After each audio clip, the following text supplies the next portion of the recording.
Leo tuiangalie harusi ya Kana. Siku moja katika kijiji cha Kana palikuwepo na harusi. Naye Maria mamake Yesu mwenyewe pamoja na wanafunzi wake wote walialikwa katika harusi hiyo.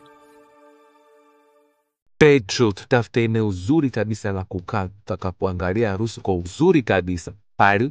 Wapi yule? Pale panafaa kukaa pale. Inaelekea sherehe hii na mambo mazuri sana. Nafurahi sana kuwaona. Nafurahi pia kujumuika na ninyi siku ya leo. Tunakupenda Yesu.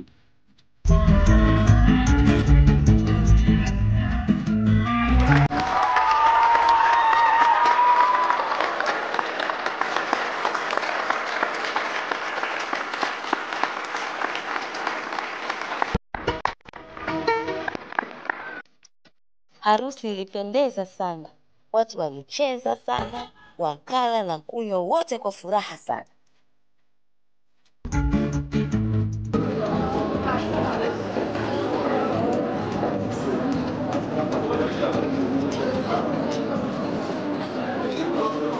Tufurahi jamani, tufurahi. Ghafla jambo la kusikitisha likatokea. Divai ilipasha.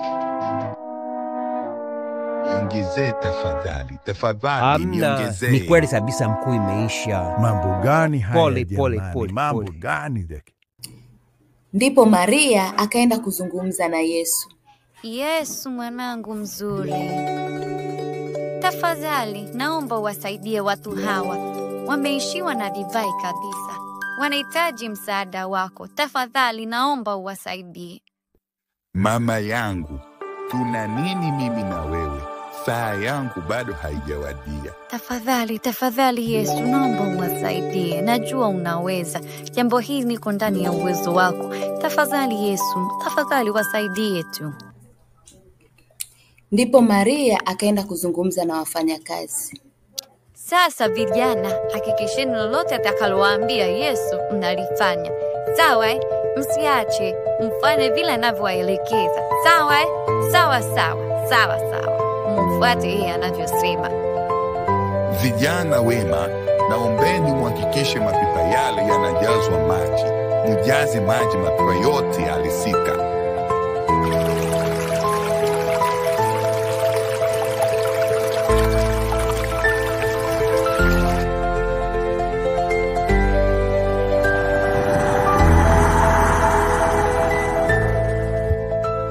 Tayari sasa mje mchote mpeleke mkuu wa meza. Naam, John. Mkuu, kuna jambo zuri hapa la kushangaza. Niambie, kuna jambo gani? Onja. Bwana, ni nzuri sana hii divai. Ndipo mkuu wa meza akaenda kuzungumza na bwana harusi. Samani kidogo bwana harusi, tuzungumze kidogo hapa. Kuna jambo naomba tuzungumze. Naam. Hakuna shida. Zinaweza tukazungumza tu. Bwana harusi, kwa nini mmefanya mambo haya? Kwa nini kufanya hivi? Kila mtu andaa kwanza divai iliyo njema. Hata watu wakishakunywa sana, ndipo leta iliyo dhaifu. Lakini wewe umeiweka divai iliyo njema hata sasa. Kwa nini? Sikuelewi kabisa hicho wanachozungumza. Sielewi imetokea wapi hiyo nzuri kuliko ile ya kwanza.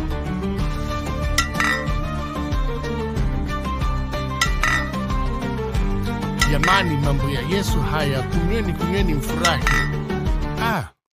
Furahi sasa. Stori hii ni nzuri sana. Inapatikana wapi kwenye Biblia? Patikana katika kitabu cha Yohana mlango wa 2 mstari wa 1 hadi wa 11. Nimeipenda sana.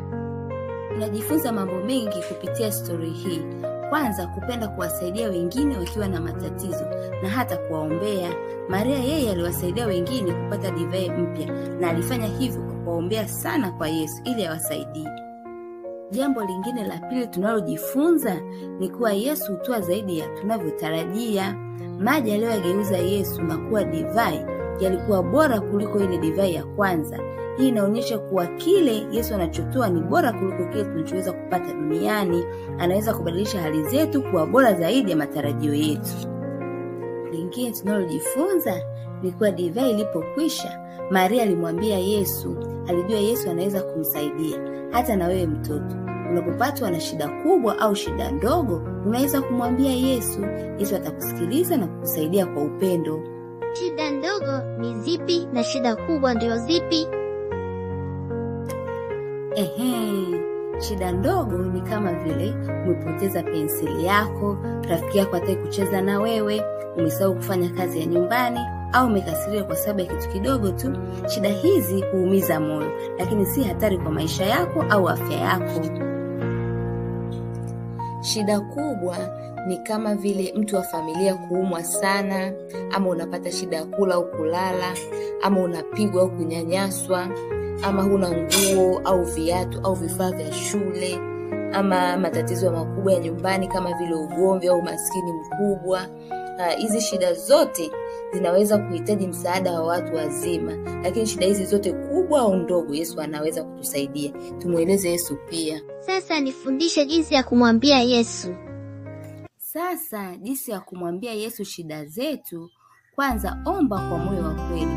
Unaweza ukasema kwa sauti au kimoyomoyo ukiwa umefunga mdomo wako mtu asisikie. Yesu yeye anasikia hata ukiwa uongei kwa sauti. Anajua kilicho moyoni mwako, hivyo atakusikia pia. Kwa mfano, unaweza ukamwambia Yesu, Yesu, rafiki yangu amenikasirikia leo, nimehuzunika sana, tafadhali naomba unisaidie. Yesu atakusikia. Lakini pia mwambie Yesu kama unavyomwambia rafiki yako. Jua Yesu ni rafiki yako wa karibu. Mwambie waziwazi, usiogope. Kwa mfano, mwambie Yesu, mama yangu anaumwa, naomba umponye. Au Yesu, nimepoteza kitabu changu, naomba unisaidie nikione kiko wapi. Yesu atakusaidia, utakiona. Pia usisahau kuomba kila wakati. Si lazima usubiri hadi wakati wa kulala. Unaweza ukaomba hata ukiwa kitandani, darasani au ukiwa peke yako. Lakini pia muamini Yesu atakusikiliza hata kama hauoni majibu ya haraka. Yesu jua amekusikia na atakusaidia. Endelea kumwamini na yeye atafanya kuliko hata unavyofikiri. Asante, nimefurahi sana.